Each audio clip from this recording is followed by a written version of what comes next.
بسم اللہ الرحمن الرحیم۔ السلام علیکم ورحمۃ اللہ وبرکاتہ۔ شرعی مسائل سلسلہ فقہی مسائل کے اندر آج کا مسئلہ کہ سورہ فاتحہ کے بعد سورت ملانا بھول گئے اور رکوع میں یاد آیا کہ میں نے سورہ فاتحہ کے بعد سورت نہیں ملائی۔ سورہ فاتحہ کے بعد سورت ملانا واجب ہے۔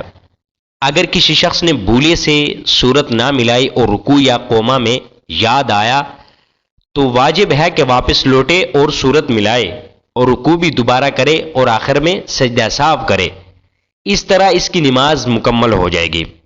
اور اگر رکوع میں یاد آ جانے کے باوجود نہ لوٹا تو جان بوجھ کر واجب چھوڑنے کی وجہ سے نماز واجب الاعادہ ہوگی، یعنی دوبارہ پڑھنا واجب ہوگا اور سجدہ سہو کفایت نہیں کرے گا۔ یاد رہے کہ اگر لوٹا تو صحیح، مگر قرات مکمل کرنے کے بعد رکوع دوبارہ نہ کیا تو نماز فاسد ہو جائے گی، کیونکہ رکوع دوبارہ کرنا فرض ہے۔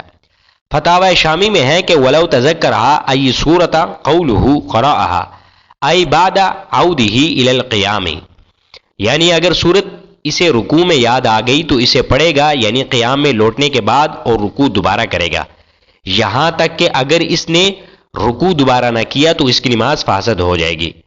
اب یہ مسئلہ بیان ہوتا ہے کہ اگر کسی شخص نے سورت نہیں پڑھی سورۃ الفاتحہ کے بعد تو رکوع میں یاد آ گئی تو واپس لوٹے گا، واجب ہے۔ اگر نہ لوٹا تو اس کی نماز مکمل نہیں ہوگی، بلکہ سجدہ سہو بھی کفایت نہیں کرے گا، بلکہ سورت ملائے گا، اس کے بعد رکوع کرے گا۔ اللہ رب العزت ہمیں ان شرعی مسائل کو سمجھنے اور ان پر عمل پیرا ہونے کی توفیق عطا فرمائے۔